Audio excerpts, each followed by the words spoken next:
ओम शांति। आज हम जिस महावाक्य का चिंतन करेंगे कि बाबा ने इतने खजाने दिए हैं, इन खजानों का यूज़ कैसे किया जाए। आनंद का खजाना, खुशी का खजाना, प्रेम का खजाना। तो जब हम इन खजानों को यूज़ करते हैं तो जीवन जो है वो 7 स्टार बन जाता है। तो आप सभी लोग तैयार हो जीवन को खुशनुमा आनंद से भरपूर करने के लिए। तो आज हम जो प्रश्न लेने वाले हैं वह समर्पित ब्रह्मा कुमारी बहन का हम लेने वाले हैं, ज्योति बहन का, जो कह रही हैं कि हमने अलविदा तनाव शिविर किया है और काफ़ी सारे नॉन बी केस भी हैं और वो मुरली मंथन सुन रहे हैं कुछ समय से। लेकिन शिविर समापन पर भी जो सेंटर में आए तो उन सबके कई सारे प्रश्न आए हैं, अलग अलग प्रश्न आए हैं कि हमारे घर में बहुत विपरीत परिस्थितियां हैं, बोले किसको जॉब का इश्यूज है, तो ऐसे अलग अलग प्रश्न आए, बीमारी है, ये है। तो ब्रह्मा कुमारी बहन जो समर्पित है उन सबके प्रश्नों को लेते हुए उन्होंने एक प्रश्न पूछा है और उनके मन का भी यह प्रश्न है। तो वो कहती है कि भगवान कैसे सभी के उत्तर दे देता है। नई बहन है लेकिन ये कहते हैं ना, जो सच्ची रीति से जो सवाल पूछता है तो उसका जवाब मिलता है कि भगवान एक साथ सारे प्रश्नों के उत्तर कैसे दे देता होगा। एक मुरली में सबकी बातें पूछने के बाद या समझने के बाद एक साथ भगवान तो एक है और प्रश्न है हजार। भगवान तो एक है और प्रश्न है हजार। तो उत्तर देने का तरीका क्या होता होगा, सारी समस्याओं का समाधान हम कैसे कैच कर ले, उनका मतलब कहने का अर्थ ये भी है ना। कहा जाता है कि एक भगवान के महावाक्य में सारी चीज का समाधान है। तो आज मैं यही बात आप सभी लोगों को बताना चाहूँगा और ज्योति बहन को भी कि और आपके जितने भी लोग हैं। तो एक काम करते हैं कि भगवान प्रश्नों का समाधान कैसे देता है। एक ही तो है जो सारे सवालों का जवाब दे देता है, एक ही है, एक ही है। हाँ, जहाँ पे लोगों के पास सवालों के जवाब रुक जाते हैं कि अब मैं क्या करूँ, इसलिए कहते हैं कि सारे द्वार बंद हो जाए लेकिन ये द्वार बंद नहीं होता। आज भी बहुत बड़ा द्वार आपके जीवन में खुलने वाला है। तो भगवान कैसे देता है, तो भगवान सबको सवालों का जवाब नहीं देता है। पहली बात ये थोड़ा सा पक्का कर लो, मुरली सुनेंगे तो भी उनके सवाल का जवाब नहीं आएगा। क्यों नहीं आएगा?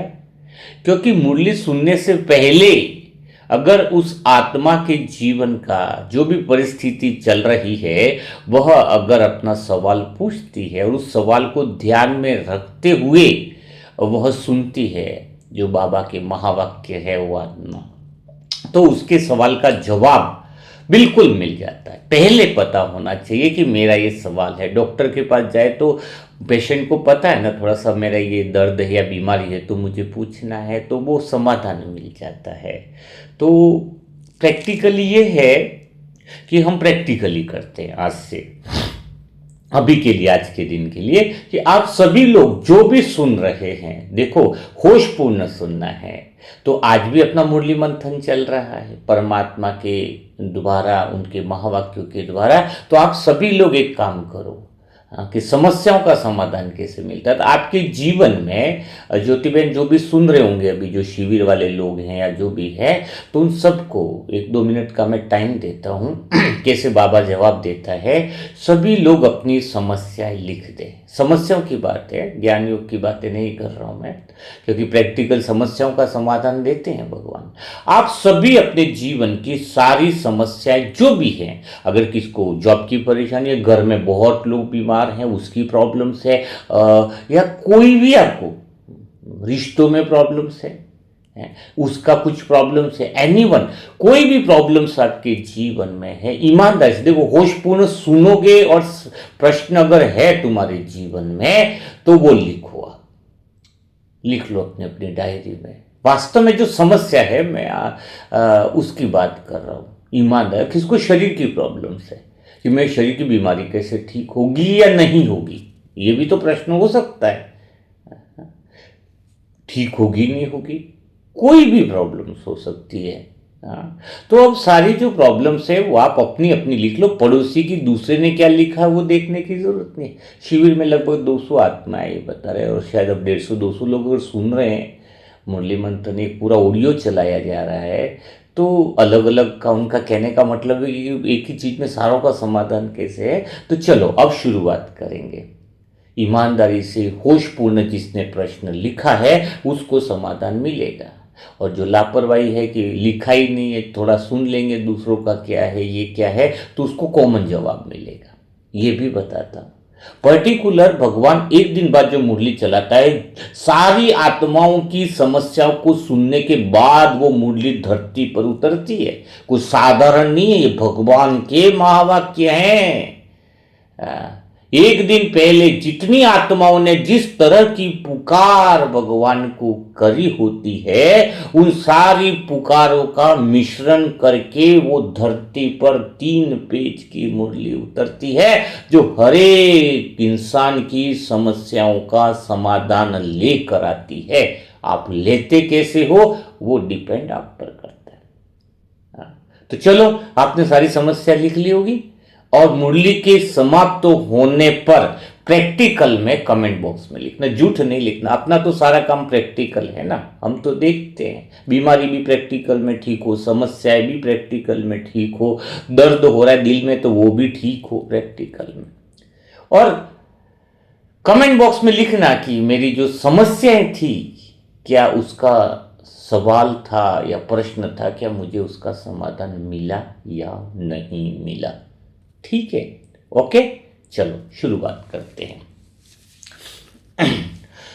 तो हम शुरुआत करते हैं। देखो, आज तो बाबा कुछ ऐसा चलाए कि इस कंठ में वो चीजें सरस्वती विराजमान हो और वो शब्द उद्गार के रूप में निकलें कि जो सभी आत्माओं के लिए, सभी लोगों के लिए समाधान लाए।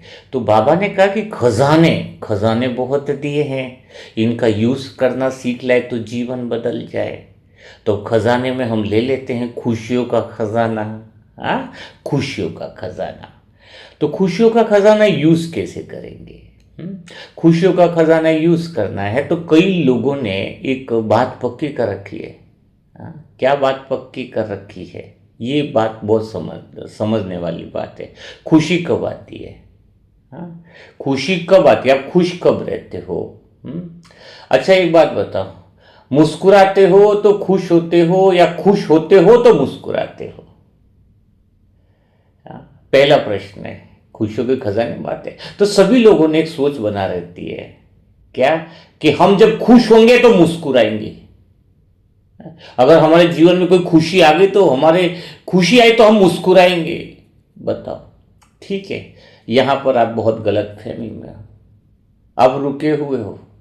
खुश होंगे तो मुस्कुराएंगे, तो फिर बहुत शायद खुशी आपके पास बहुत कम आने वाली है। नोट कर लो आप, जीवन में खुशियां दस्तक ही नहीं देगी नहीं।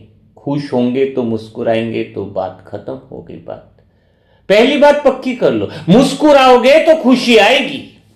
दिन भर में चेहरा सुजा के रखोगे, इससे नाराज, उससे ये वो। जो बात प्रैक्टिकली है तो वैसी होने वाली है।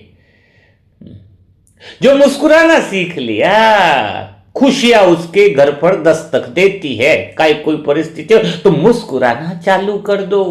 एक बच्चा है छोटा, बिना वजह मुस्कुराता है। खुशियों के वाइब्रेशंस, फीलिंग्स बदल जाती है। कुछ भी हो जाए, दिन में आज पक्का कर लो 50 बार तो मुस्कुराना है, भगवान मेरा फोटो खींच रहा है। आप मुस्कुराना चालू कर दो, खुशियां दस्तक देगी। ब्रह्मांड की कुदरत की सारे खजाने जो नहीं है वो भी आना चालू हो जाएंगे।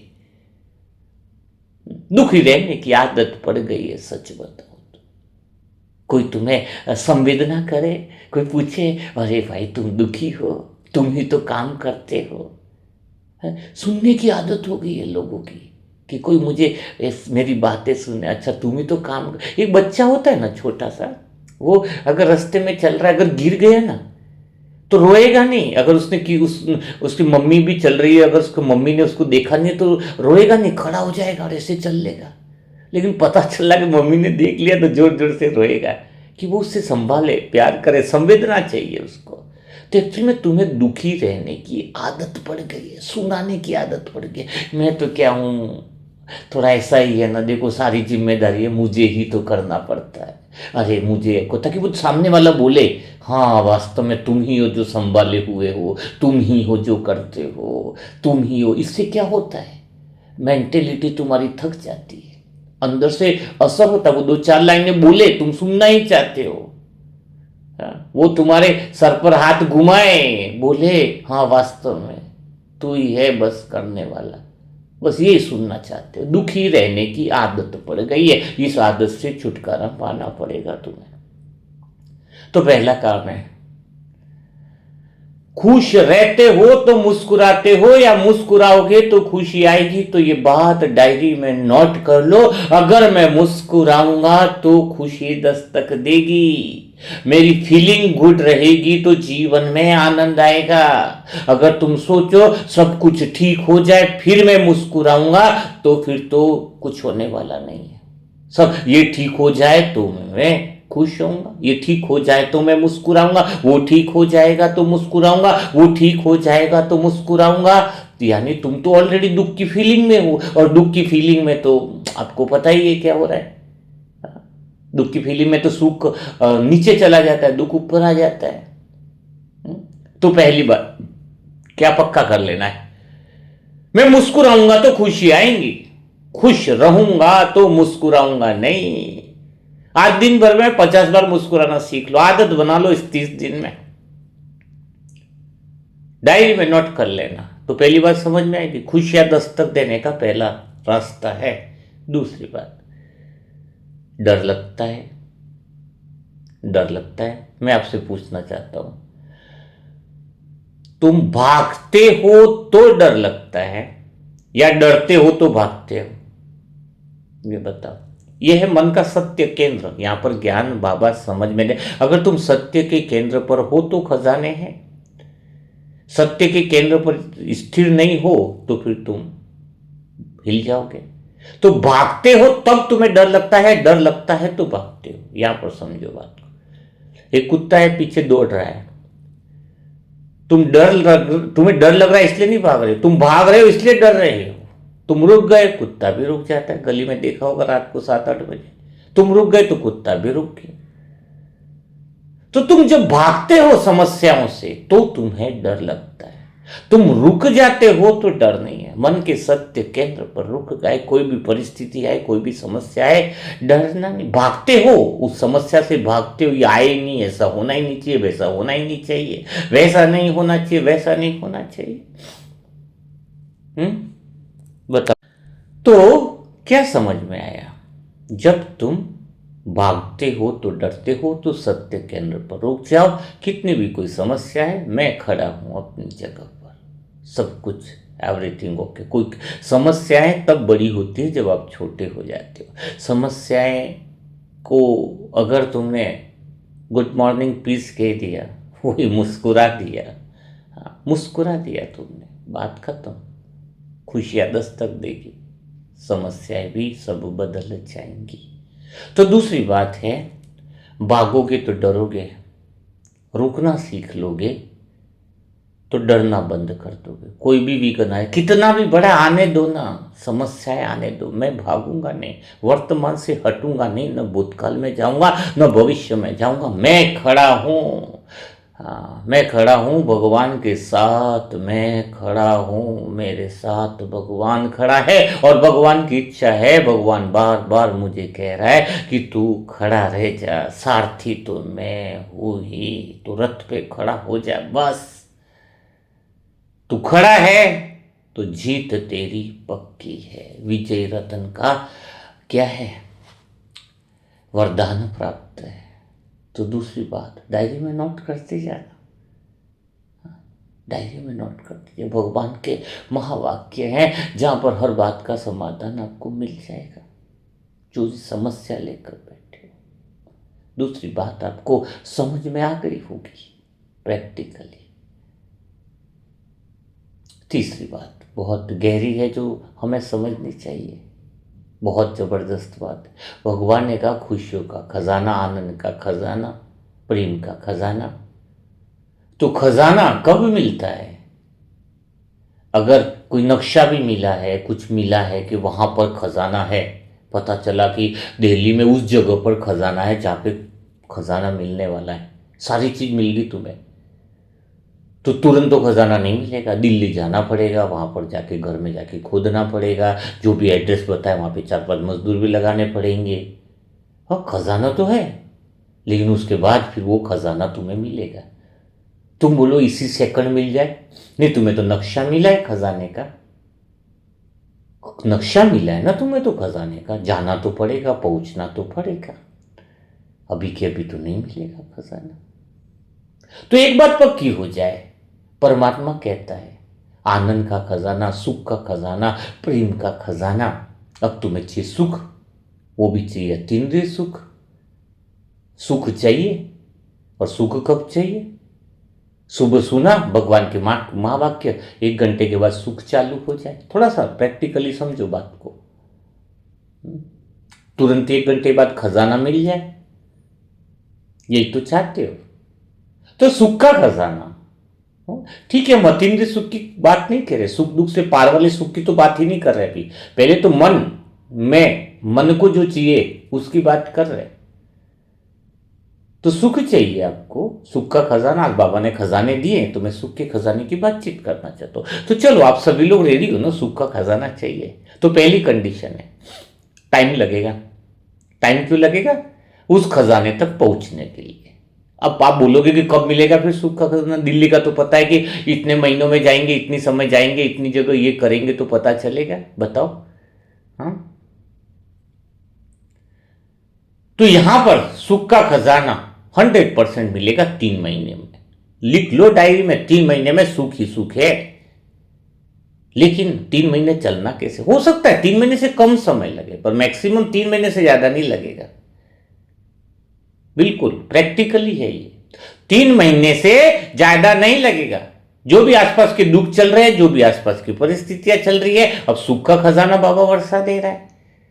तो सुख का खजाना मिलेगा कैसे? 3 महीने में मिलेगा, लेकिन अब चलना कैसे है?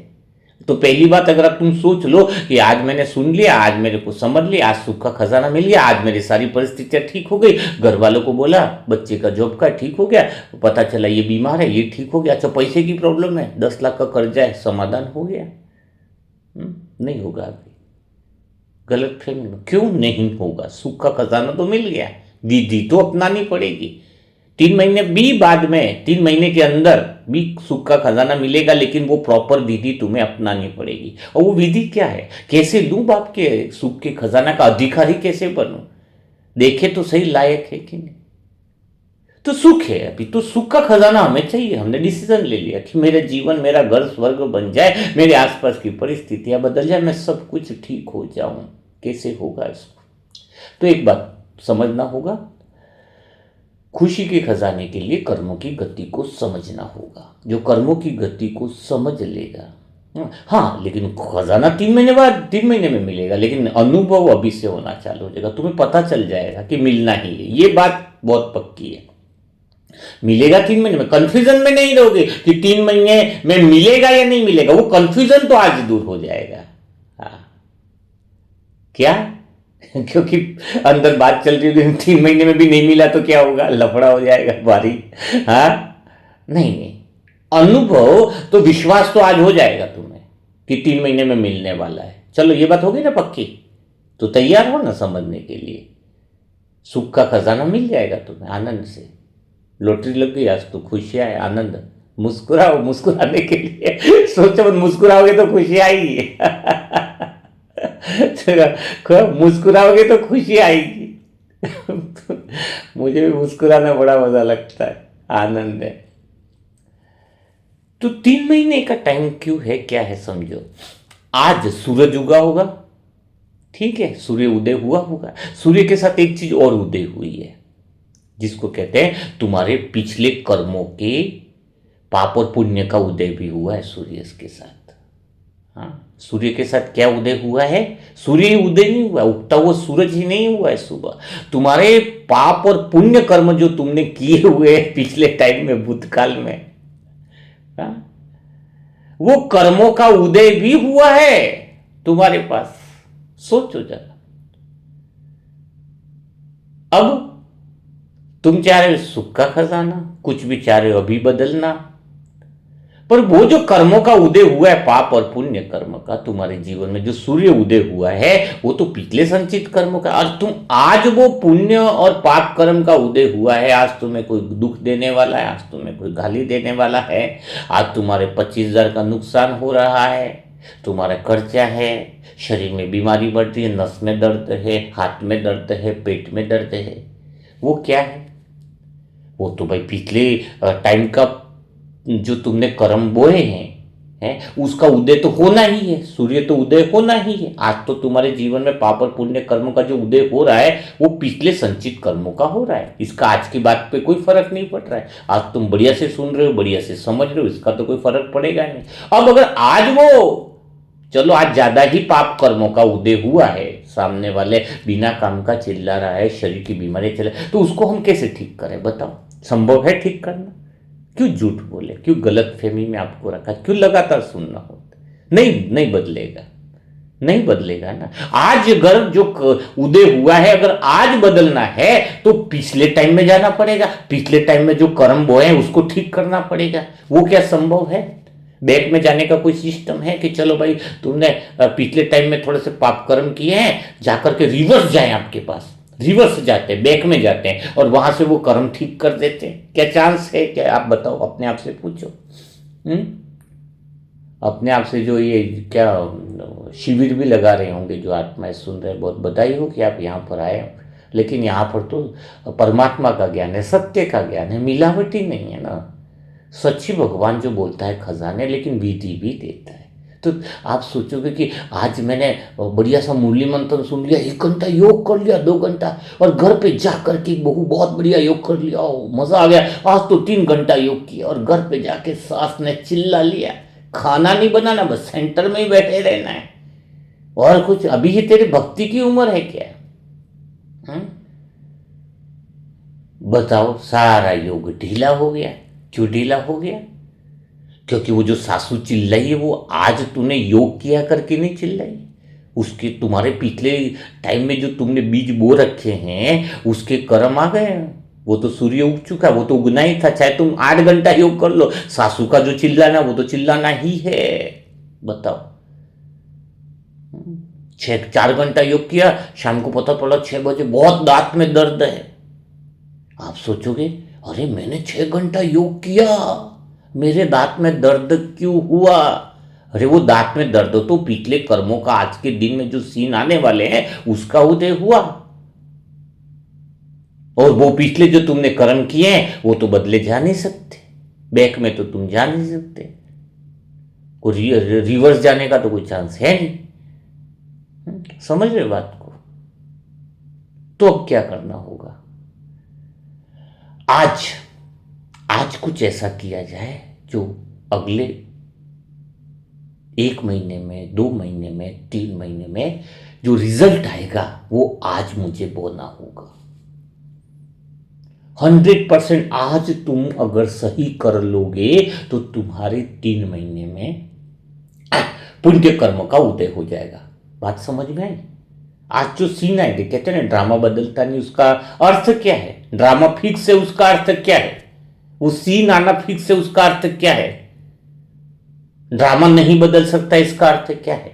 ड्रामा नहीं बदल सकता, इसका अर्थ गलत लेते। ड्रामा जो आज उग रहा है, आज जो दिन में तुम्हारे आने वाला, वो नहीं बदलेगा, सच में नहीं बदलेगा। पूरा दिन योग कर लो, नहीं बदलेगा। लेकिन अगले 3 महीने के बाद जो तुम्हारे दृश्य आने वाले उसको बदलना तुम्हारे हाथ में है। आज है, इसलिए कहते हैं वर्तमान में रहो। आज वर्तमान संभाल लो, भविष्य संभल जाएगा। तो वो सीन तो नहीं बदलेगा जो आज आने वाले हैं।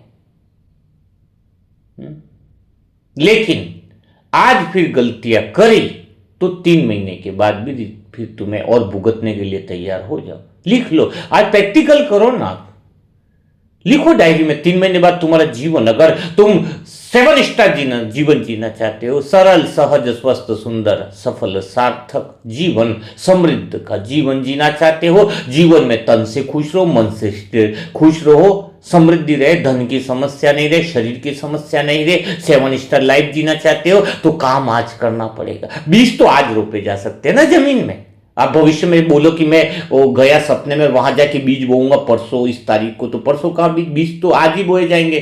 भविष्य में तो सिर्फ सपने देखे जा सकते हैं। बोलो 10 दिन पहले मैं बीज बोऊंगा, पहले भी नहीं बो सकते। बीज तो आज बोए जा सकते हैं जो तुम्हारे हाथ में। हाँ, तो अब बात आती है आज की। आज की मतलब आज हम किस चीज की तैयारी कर रहे हैं? अगले 3 महीनों की। अगले 3 महीनों की तैयारी करें तो पहला तो कंफ्यूजन निकाल दो। ठीक बात हो गई। आज जो दृश्य आएंगे वो तो आएंगे, इसलिए कुछ बातें ऐसी समझने की बात नहीं है। अब लेकिन करना क्या है? अब करना यह है कि आज जो विपरीत दृश्य भी आ रहे हैं, उल्टे दृश्य भी जो आ रहे हैं, लेकिन मैं उन सबको तो स्वीकार करूं, वही सहन शक्ति भगवान ने बताई है। सहन शक्ति का अर्थ क्या है? भगवान ने सहन शक्ति का भी खजाना दिया है। तो सहन शक्ति क्यों जरूरत है? सहन शक्ति क्यों जरूरत है? एक्चुअली में जरूरत किस बात की पड़ी है सहन शक्ति की? सहन शक्ति की जरूरत इसलिए पड़ी है कि पिछले जो कर्म बोए हैं उसका फल का उदय जो आज हो रहा है उसको मैं सहन कर सकूं। इसके लिए सहन शक्ति चाहिए। सहन शक्ति क्यों चाहिए?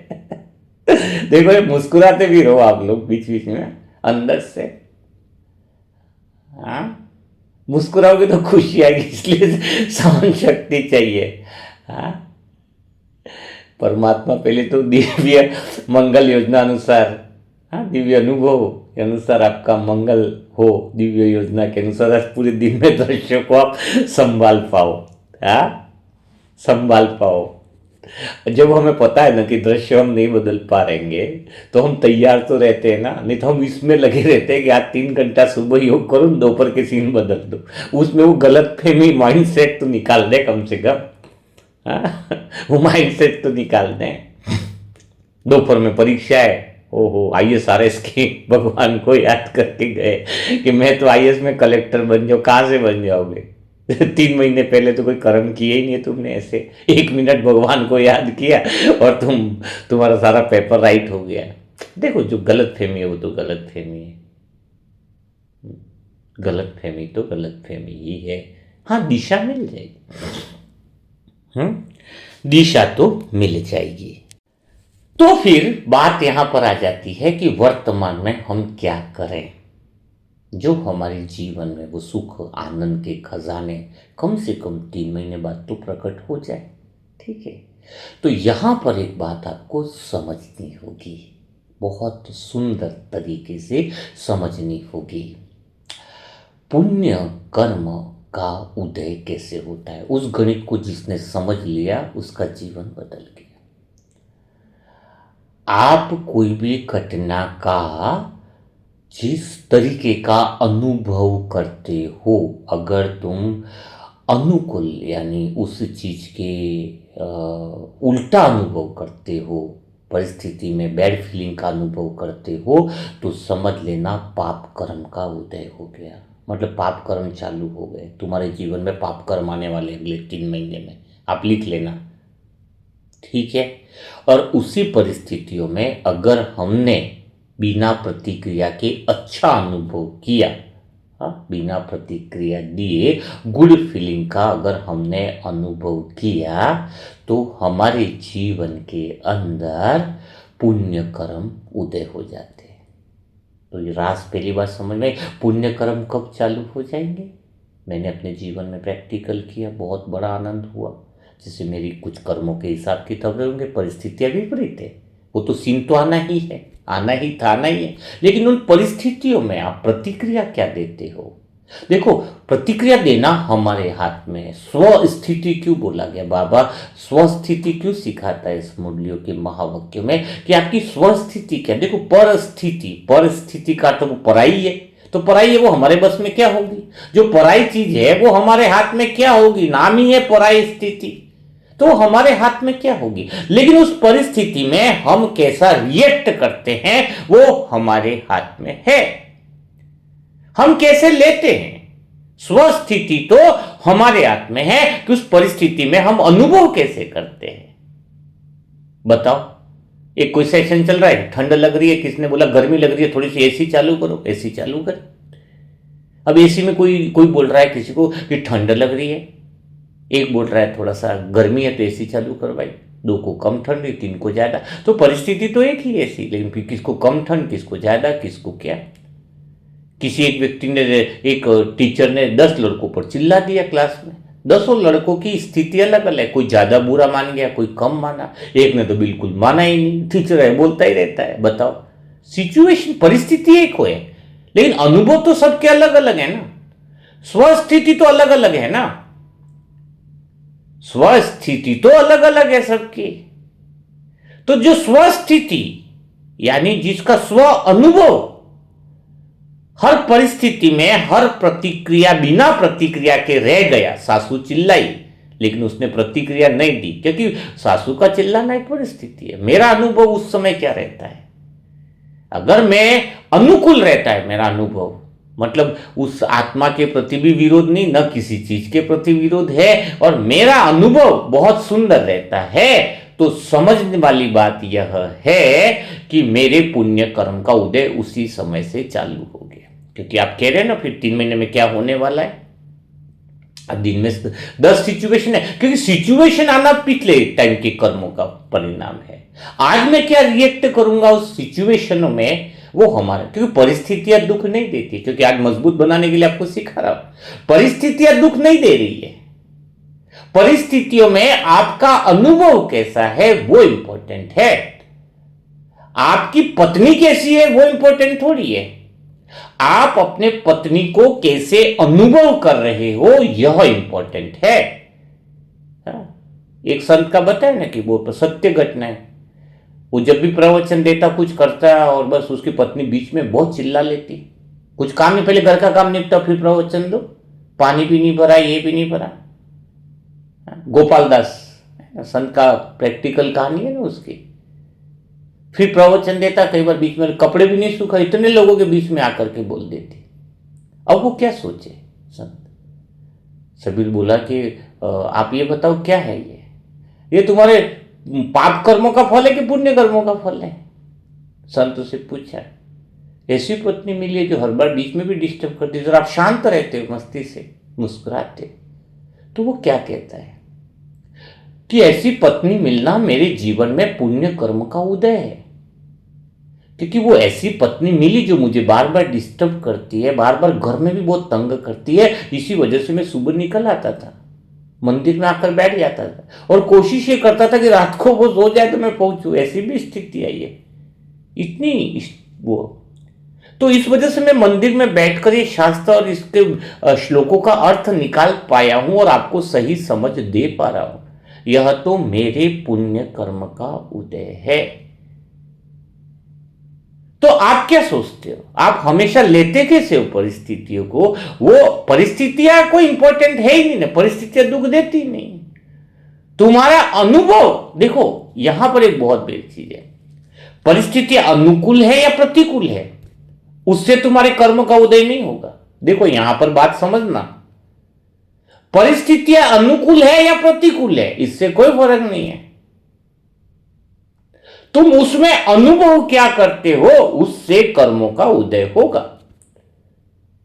उससे कर्मों का तुम्हारे पर उदय होगा कि तुम अनुभव क्या कर रहे हो।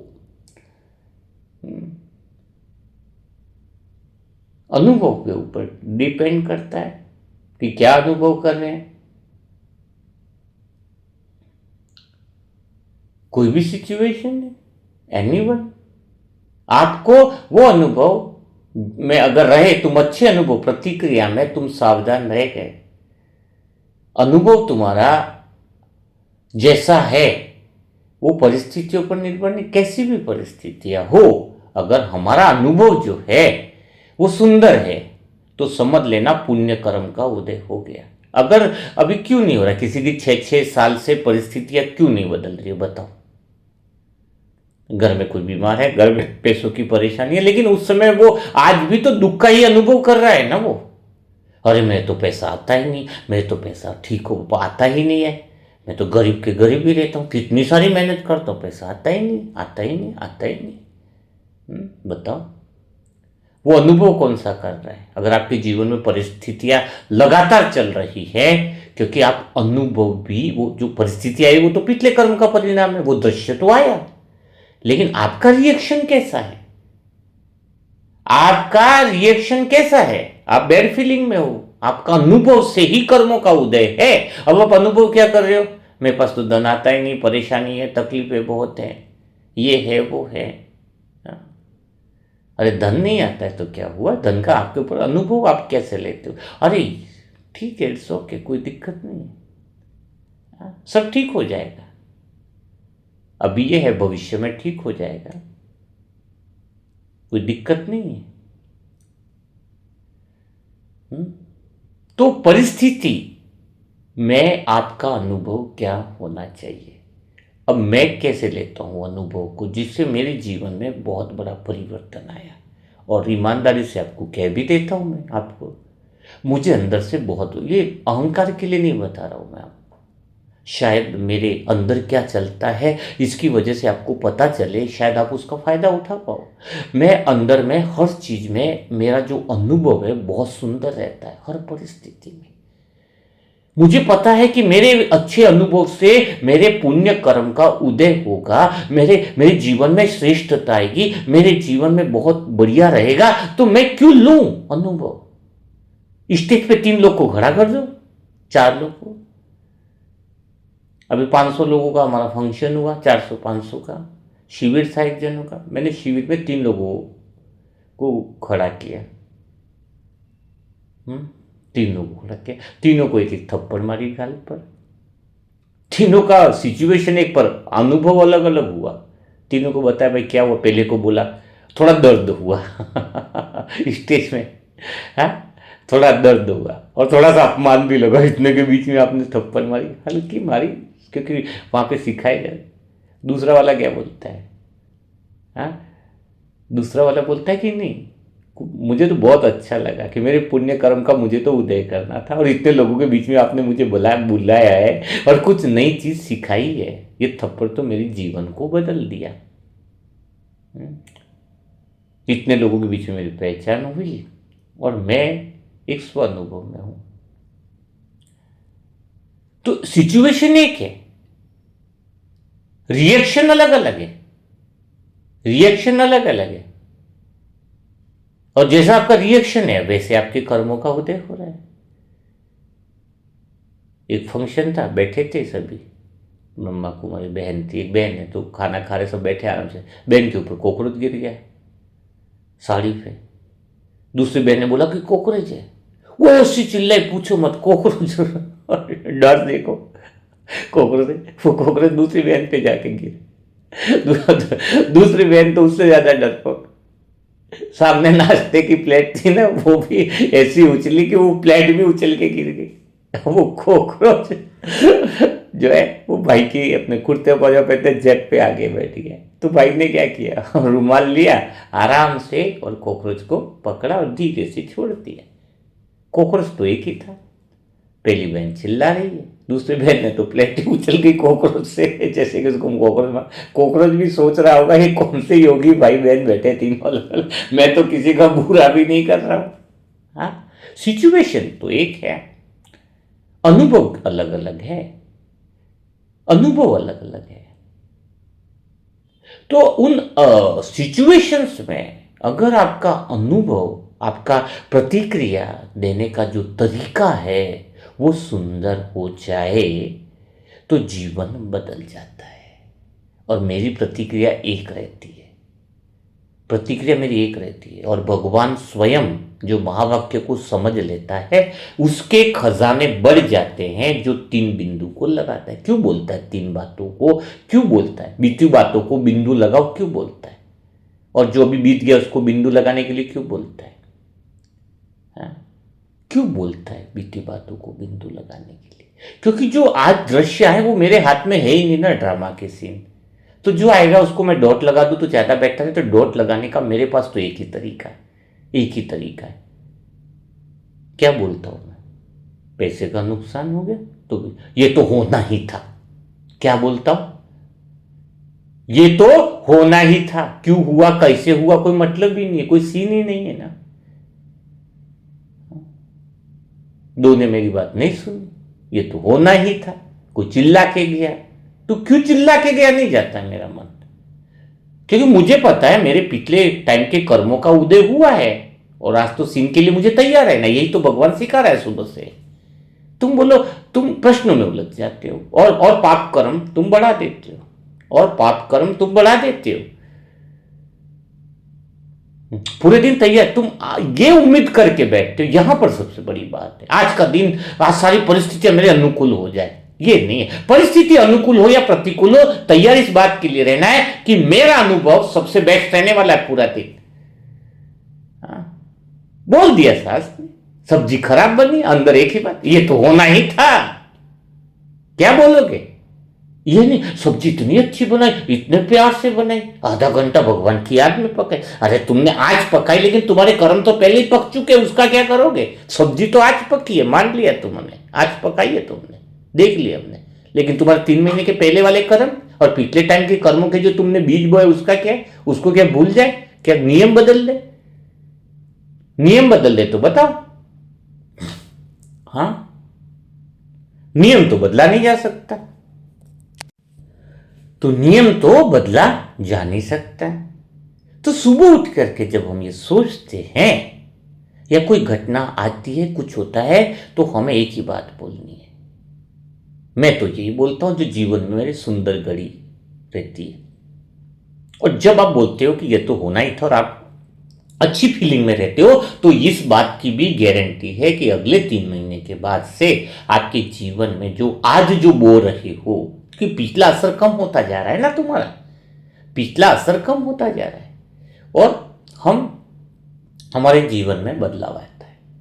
तो आप प्रैक्टिकली अपने जीवन में देखो, परिस्थितियां क्यों नहीं बदली। कई लोग तो जो नॉन वीक है, जो नए ज्ञान में हैं, उनके लिए तो ये बहुत बड़ी बात है। और जो ज्ञान में चल रहे हैं परमात्मा के, फिर भी तुम्हारे दिन भर के अनुभव तो खराब ही रह रहे हैं ना। तो तुम और पाप बो रहे हो या पुण्य बो रहे हो? बैड फीलिंग है, इसका मतलब सामने वाले के प्रति द्वेष न आए, ऐसा हो ही नहीं सकता। अगर सास ने चिल्लाया, एक उदाहरण दिया, तो वो तो फिर तुम तो बोलोगे ही बोलोगे। सास ने सब्जी बुराई करी तो तुम्हारे मन में विचार, अगर बैड फीलिंग में हो तो तुम्हें उसके प्रति विचार ना, ऐसा हो ही नहीं सकता। उसको ऐसा नहीं बोलना चाहिए, ऐसा तो इतने प्यार से बनाई और ऐसा है, बुराई करती रहती है, वो कहानी चलेगी। क्योंकि मन का काम है कहानी बनाना। मन कहानी बनाएगा तो पाप बनेगा या पुण्य? बताओ। मन अगर कहानी बनाएगा तो पाप कर्मों का उदय होगा, तुम पाप के बीज बो रहे हो और पाप तो आगे आने वाला ही है। लेकिन वहीं पर एक ही बात में फिनिश, ये तो होना ही था। और हमें भी ऐसा फीलिंग आए कि सास ने क्या बोला, निमित्त बने। अच्छा, एक बात बहुत अच्छी है यहाँ पर, एक बात और बहुत गहरी समझ। निमित्त शब्द का अर्थ लोगों ने गलत समझ लिया है। निमित्त मतलब एक ही चीज लगा रखी है, भगवान सब कुछ कराने वाला है और मैं निमित्त। तो बस एक ही लाइन रटी रटाई ले रखी है। क्या क्या ले रखी है? कि भगवान सब कुछ करा रहा है, धन भी दे रहा, भगवान दे रहा है, मैं तो निमित्त हूं। बस इतनी परिभाषा समझ रखी। ये निमित्त नहीं है। निमित्त का अर्थ तो समझो पूरा। निमित्त का तो अर्थ भी तो समझना होगा। देखो थोड़ा सा, एक गाड़ी है, 3 लोग गए, गाड़ी का एक्सीडेंट हो गया, कार का। एक के हाथ पांव में बहुत भारी चोटें आई, एक जने को सर पे बहुत चोटें आई और एक जने को डेड हो गया, मर गया। अब बातें क्या बन रही कि सवेरे धुंध थी इसलिए गाड़ी को दिखा नहीं तो प्रॉब्लम हो गई। दूसरा व्यक्ति क्या कह रहा है? दूसरा व्यक्ति क्या करे कि सामने से ट्रक वाले को ध्यान रखना चाहिए। एक तीसरा व्यक्ति रीजन दे रहा है गाड़ी स्पीड से इतनी नहीं चलानी चाहिए थी। तो सब इसका अलग अलग रीजंस दे रहे हैं। कोई ट्रक ड्राइवर को दोषी मान रहा है, कोई धुंध थी उसको दोषी मान रहा है, कोई ऐसा था वैसा था।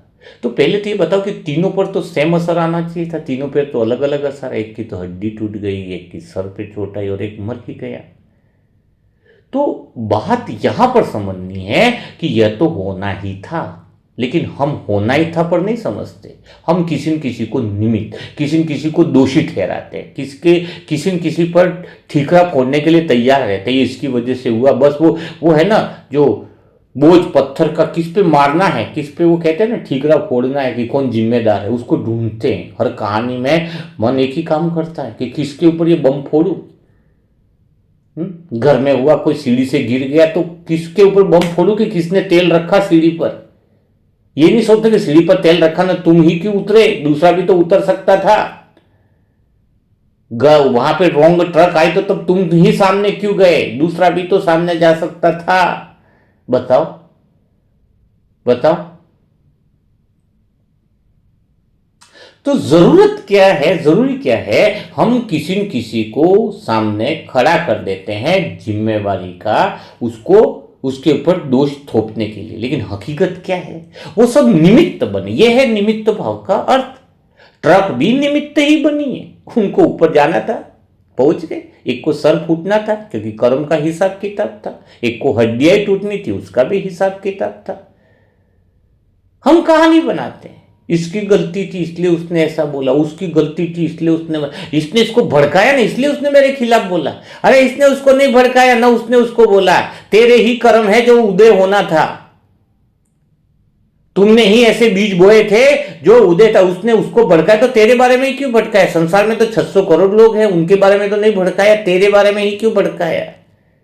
तेरे बारे में उल्टी कथा क्यों चली? क्यों चली तेरे बारे में? क्यों तेरे साथ ही हुआ ऐसा? ये पूछो ना अपने आप से।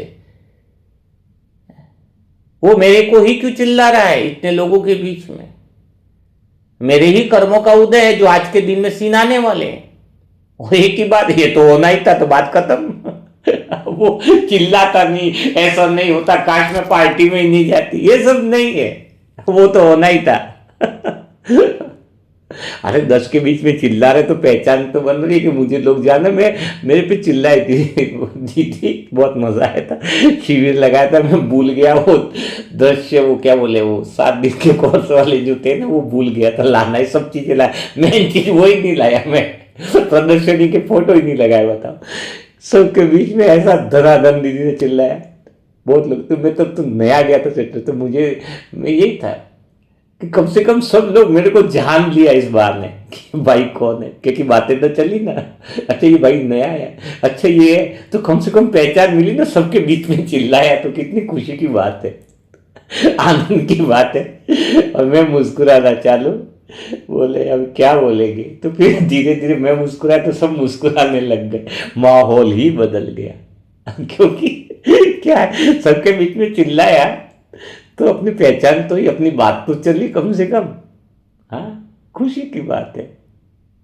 मुस्कुराएंगे तो खुशी आती है। मुस्कुराएंगे तो खुशी आती है। कई लोग मुझे कहते हैं इसको फर्क क्यों नहीं पड़ता। हाँ? चिढ़ जाते हैं, दूसरे वाले परेशान हो जाते हैं।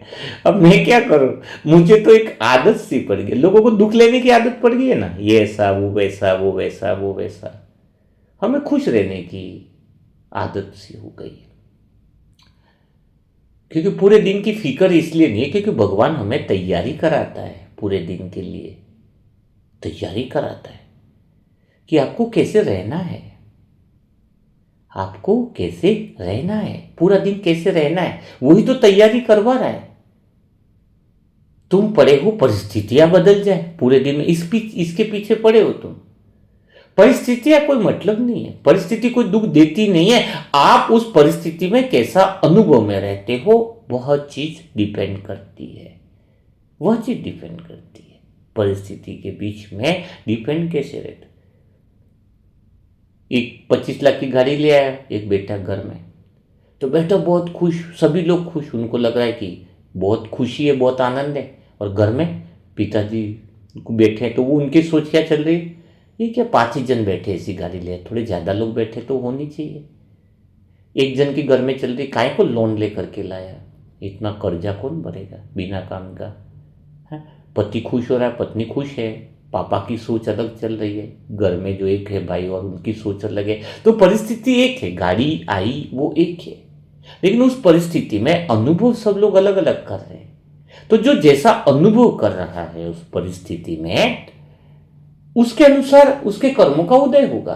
तो एक बात तुम्हें समझनी चाहिए कि परिस्थिति कुछ है ही नहीं, वास्तव में परिस्थिति दुख देती नहीं है। एक व्यक्ति उसको क्या समझेगा, कुंवारे लोग सोचेंगे शादी हो जाए तो पुण्य कर्म का उदय अरे भाई मेरी शादी हो रही है। जो शादीशुदा है वो सोचते हैं जो शादी हो गई वो तो मेरे पाप कर्म का उदय। बताओ, कंडीशन शादी ही है, शादी में तो एक जने को पुण्य कर्म का उदय लिख रहा है और एक बोल रहा है मेरे पाप कर्म का उदय। बताओ, परिस्थिति से कोई फर्क, एक ही परिस्थिति किसी के लिए अच्छा फीलिंग दे रहा है, एक ही परिस्थिति किसी को बुरा फीलिंग दे रहा है। किसी एक व्यक्ति पर चिल्लाया किसी ने बहुत अच्छा, तो कुछ लोग इसको देखकर खुश हो रहे हैं, अंदर से, बाहर से नहीं दिखा रहे, और इसको तो होना ही चाहिए था, ये ज्यादा ही उछल रहा था। और कुछ लोग दुखी हो रहे हैं उसी सिचुएशन के, उस पर चिल्लाने से, बहुत ईमानदार है वो, हमेशा इतना काम करता है, उस पर फालतू नहीं चिल्लाना चाहिए था। तो सिचुएशन एक है कि किसी ने उस पर चिल्लाया, लेकिन 5 लोग अनुभव कर रहे कि उसके ऊपर तो होना ही चाहिए था, ऐसा बहुत उछलता था ये। और कुछ लोग ऐसे हैं जो अंदर से उसके लिए दुख का फीलिंग कर रहे हैं कि ऐसा नहीं होना चाहिए उसके। तो परिस्थिति का कोई मतलब ही नहीं है ना। मैंने फिर बताया, आपकी पत्नी कैसी है वो इस बात पर डिपेंड करता है कि आप अनुभव कैसा कर रहे हो। उसको पुण्य कर्म का उदय मान रहे हो, पाप कर्म का उदय मान रहे हो, वो आपके ऊपर डिपेंड करता है, आपके अनुभव पर डिपेंड करता है। मेरे तो आसपास के लोग हैं, मेरा अनुभव अच्छा है, तो आसपास के लोगों का मेरे पर क्या फर्क है, मुझे क्या मतलब। मेरा अनुभव अच्छा है इनके लिए, मैं इनके लिए अच्छा अनुभव करता हूं। क्यों अनुभव अच्छा करता हूं, कारण यही है कि जो मिले वो होना ही था, पहली बात तो और दूसरा अनुभव, उनके साथ मुझे कुछ सीखने को मिल रहा है। देखो तो सही मेरे कौन से कर्म बोए थे, वो सामने सीन आता है तो आश्चर्य लगता है, अरे वाह मैंने ऐसे भी बीज बोए थे जो मेरे पे कोई चिल्लाने वाले भी आए, मेरी अच्छा करने पर बुराई करने वाले भी आए। कांटों का भी ताज मिलता है ना, अच्छा काम करते तो सुंदर ताज भी मिलता है, अच्छा ताज भी मिलता है। तो जरूरत इस बात की है कि आप आज कौन से बीज बो रहे हो। बीज तो वर्तमान, इसलिए वर्तमान में मन को बताया गया कि वर्तमान में रहे। आपका अनुभव कैसा रह रहा है इस बात पर कर्मों का उदय है। अब एक बात और आती है, थोड़ा सा आगे हम बढ़ जाते हैं। ये सारी बात हो रही थी अनुभव पे कि हम क्या अनुभव करें, उससे पाप कर्म बन रहे पुण्य कर्म। थोड़ी सी एक स्टेज और आगे बढ़ा देता हूं, थोड़ी सी क्या एक स्टेज बढ़ा देता हूं और आगे के लिए लेता हूं, अगर तुम समझ पाओ तो। यहां तक तो सोच रहे जो नॉन बीके हैं, नए लोग हैं या वो यहां तक सोच रहे, लेकिन अगर जो बीके भाई सुन रहे हैं तो उनको एक स्टेज और आगे की लेनी चाहिए। कौन सी, कि जब हम ये कहते हैं कि ये तो होना ही था, उसमें हम एक बात कहते हैं अंदर से कि खाली मैं जानने वाला हूं। क्या हूं, यह है संपूर्ण होश, यह है संपूर्ण मुक्त अवस्था, संपूर्ण जीवन मुक्त अवस्था, कि मैं कौन हूं, जो हो रहा है, जो हुआ है, सीन आया कुछ भी, तो पहला तो मैंने क्या बोला, ये तो होना ही था, और दूसरा क्या किया कि मैं खाली इसको जानने वाला हूं, पाप और पुण्य से भी परे हूं, ऊपर हूं। अच्छा फीलिंग हो रहा है, ये तो है ही। पाप बनाने के पुण्य बनाने ये अपने हाथ में, कौन से कर्म उदय करने ये भी समझ में। तो पहला काम किया, मन को अच्छे अनुभव में सेट किया, लेकिन उसमें भी हम रुकते नहीं है। मन तो अब अच्छा ही काम करेगा क्योंकि मन अब किसमें उलझना नहीं है, क्योंकि मन के प्रश्न समाप्त हो गए। लेकिन इसके ऊपर भी मैं साक्षी भाव में रहता हूं, अपनी स्थिति बताओ कि मैं सिर्फ जानने वाला हूं, ये पाप पाप बन रहा है, पुण्य बना रहा है, इसमें ये अनुभव हो रहा है, ये अच्छा हो रहा है और आगे ये अच्छा होने वाला है तीन। लेकिन मैं कौन हूं, आत्मा, मैं जानने वाला हूं, इन सब चीजों को मैं जानने वाला हूं बस। तो संपूर्ण प्रभाव से दूर हूं, संपूर्ण पर। एक सेकंड में कितना दूर हो गया। ये है असली खजाना कि संपूर्ण प्रभावों से मैं खाली देखने वाला हूं ना, जो होना था वो तो हुआ ही, लेकिन फिर भी मैं कौन हूं? जो होना था वो हुआ, उसको देखने वाला, उसको जानने वाला हूं। जब जानने वाला मौजूद हो जाए कि मैं सब कुछ जान रहा हूं, जैसे पड़ोसी है, उसको दुख आ रहा है, मैं उसके असर में नहीं हूं। घर में कोई रिलेशन वाला है, परेशानी आ रही है, तो मैं सिर्फ जानने वाला हूं। और जानने वाला क्या, मुझे पता है ना सारा, ये क्यों हो रहा है, कैसे हो रहा है, उसका भविष्य क्या होना है, पूरी कुंडली तो आ गई अपने पास। कोई इंसान मेरे पास 5 मिनट बैठता है, 5 मिनट बैठता है, ये क्यों बता रहा था कि आपको उसकी अंगुली पकड़ लेते हैं ना, खाली अंगुली, सेकंड अंगुली, ये भी कभी विधि सिखाएंगे आपको। अंगुली अगर 5 मिनट तक पकड़ लेते हैं तो उसके भविष्य क्या होने वाला है हम पहले बता देंगे उसका। बताओ, और ये आप कर सकते हो, बहुत इजी है। थोड़ा सा आगे के सेशंस में हम आपको जानकारी देंगे। लोग बेटे ना रेखा देखकर भविष्य बनाते, रेखा का कुछ नहीं, अभी उसकी फ्रीक्वेंसी क्या चल रही है, उसका ऑरा क्या चल रहा है, उसका एनर्जी क्या चल रहा है, तुरंत। ऐसे तो उपस्थिति से हमें पता चल जाता है, लेकिन अंगुली से पकड़ने से क्या होता है कि वाइब्रेशन हम अनुभव कर सकते हैं, अगर हमारा मन सेंटर पॉइंट में है, कि उसका 3 महीने के बाद क्या होने वाला है, अभी क्या उसकी थिंकिंग चल रही है, अभी क्या सोच चल रही है, उसकी धन के प्रति क्या सोच चल रही है, उसके परिवार के प्रति क्या सोच चल रही है, उसके अपने शरीर के स्वास्थ्य के प्रति क्या सोच है, क्योंकि शरीर का स्वास्थ्य भी तो असर करेगा ना। तुम्हारी आज तकलीफ है, वो तो तुम्हारे कर्मों का परिणाम है, लेकिन तुम अपनी प्रतिक्रिया, अपना अनुभव कैसे ले रहे हो। अगर तुमने स्वीकार कर लिया ये तो होना ही था, बात खत्म, लेकिन तुम उसके बाद अपने अच्छे अनुभव में रह रहे हो, तो तुम्हारे पुण्य कर्म का उदय शरीर की किसी भी बीमारी को समाप्त कर दे। इंसान बीमारी से नहीं मरता, बीमारी के डर और बीमारी पर आए हुए अनुभवों से डरता है। क्योंकि भगवान ने ये नहीं कहा कि दर्द से दूर रहो, भगवान ने कहा दुख के अनुभवों से दूर रहो। दर्द हो रहा है ना, दर्द से दूर रहने के लिए तो भगवान ने नहीं कहा कि दर्द को जानते नहीं। भगवान कह रहे दर्द के कारण उठते हुए विचार जो है उससे तुम्हें दूर रहना है, उन चीजों से दूर रहना है। तो ये चीज आपको डिपेंड करेगी कि आप कैसे दूर रह पाते हो। इंपॉर्टेंट बात तो यही है। तो यह है, आज से अगर जीवन, वो कर्म, आप अनुभव, प्रतिक्रिया बदल देते हो, श्रेष्ठ अनुभव में रहने की कला सीख लेते हो, तो ये सबसे इम्पोर्टेंट बात है। अभी मुझे एक जगह सेशन करना था, तो गया, सुबह उतर गया, सेशन हो रहा था लेट, आने वाले थे लेट, मैं 3:30 पौने 4 बजे स्टेशन पे उतर गया, ठंड ज़्यादा थी उस समय में।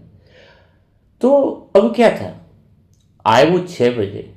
अब मैं बोला कि अंदर अगर मैं सोचता कि एक तो ठंड में इतना जल्दी बुला लिया, इतने बजे बुला लिया, पता नहीं है उनको सही समय पे बुलाते तो मैं थोड़ा लेट आता, इधर सर्दी में परेशान नहीं होता। एक तो सोचिए, तो परिस्थितियाँ है, पर मेरा अनुभव, अमृत वेला में उठा लिया, ब्रह्म मुहूर्त में बुला लिया, कितना सुंदर वेला है, कितना सुंदर है।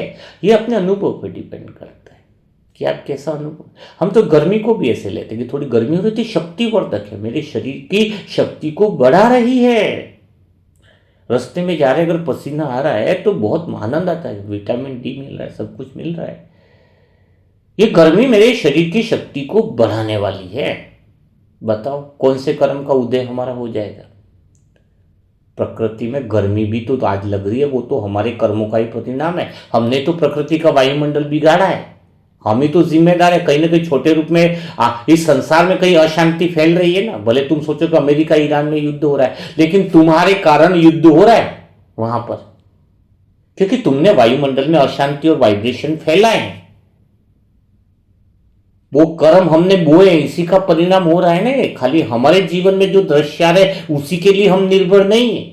अड़ोस पड़ोस में, गली में जो दृश्य आ रहे हैं, जो समाज में दृश्य आ रहे हैं, या पूरे विश्व में जो अशांति का कारण बना है, उसके भी तो हम जिम्मेदार हैं। हम ही तो है जिम्मेदार, हमने तो वायुमंडल खराब किया है। गर्मी पड़ रही है तो गर्मी भी हमारी जिम्मेदारी है, तो कम से कम हम अपना तो रोल निभाएं। अभी तो हम उस गर्मी को भी स्वीकार करते हुए ये बोले, ठीक है ये तो इतना सब कर्म थे तो होना था, लेकिन ये गर्मी भी मेरे लिए शक्तिवर्धक है, यह मेरे शरीर की हर एक कोशिकाओं को ठीक करे। बताओ वही गर्मी तुम्हें शरीर की हर बीमारी को ठीक कर देगी। तपती धूप में बैठ जाओ 2 मिनट 5 मिनट कुर्सी लगाकर। जो गर्मी से लोग डर रहे हैं, मैंने कहा ना, भागते तो डर लगता है, डरते हो इसलिए नहीं भागते हो, तुम भागते हो सिचुएशन से। बहुत गर्मी, जल्दी घर पहुंच जाओ, जल्दी घर पहुंच जाओ, भाग रहे हो तो डर रहे हो। अरे गर्मी है तो ठीक है, शरीर की हर एक कोशिका को शक्ति मिले, ये गर्मी नहीं है, ये तो शक्तिवर्धक दवा है मेरे लिए, तो शरीर की हर एक बीमारी और कीटाणु को खत्म कर रही है। बताओ हम कैसे अनुभव में चलेंगे? और इस अनुभव में 3 फायदे होंगे। एक तो पुण्य कर्म का उदय हो जाएगा, प्रकृति को प्रेम हो जाएगा, हिसाब किताब भी पूरा होगा। तो परिस्थिति से कुछ मतलब नहीं है, परिस्थिति कोई दुख नहीं देती। तुम्हारी स्वस्थिति, स्वस्थिति क्यों बोला गया? स्वयं की स्थिति, जो स्वयं की है वही तो मेरे हाथ में है। जो पर यानी जो पराई है वो मेरे हाथ में है ही क्या? आप कैसे लेते हो परिस्थिति को, उसके आधार पर सब चीजें होती है। तो आज का सेशन यही था कि खजानों को यूज कैसे किया जाए। तो आज जिन जिन आत्माओं ने अपने प्रश्न लिखे होंगे अपने जीवन में प्रैक्टिकली, कि समस्याओं के प्रश्न थे, क्योंकि नहीं तो कोई लोग बोलेगा कि योग कैसे करें, वो सबका नहीं। बाबा ने आज प्रश्न मतलब समस्याओं का समाधान देते ना। बाकी ज्ञान योग तो एक सब्जेक्ट हो गया, सब्जेक्ट अलग चीज। जिन जिन्होंने जीवन की परेशानियों से संबंधित प्रश्न लिखे होंगे डायरी में ईमानदारी से, तो उनको मेरे हिसाब से परमात्मा ने जरूर जवाब दिया होगा। क्योंकि भगवान की विशेषता है कि वो जो जिस सवाल को लेकर के मुरली मंथन सुनते हैं या भगवान के महावाक्य को सुनते हैं, उसका जवाब मिल जाता है। तरीका होना चाहिए, दृष्टिकोण होना चाहिए, वो सोच होनी चाहिए, उसको लगना चाहिए। अगर वो सोचता है कि मेरे सवाल का जवाब था, तो उसको ये फीलिंग होगी ये पूरी चीज मेरे लिए ही चली है, इंडिविजुअल। मुझे खुद ही लगता है कि भगवान ने ये चीज मेरे लिए चलाई है, ऐसा लगता है, सच में लगता है, बहुत मजा आता है। तब फिर मुरली दूसरों के लिए नहीं बची, मुरली संसार के लिए नहीं बची। तब उसे लगता है कि मुरली मंथन भी मेरे लिए चलाता है, परमात्मा मेरे लिए चलाता है, मेरे प्रश्नों के उत्तर को चलाने के लिए, देने के लिए चलाता है।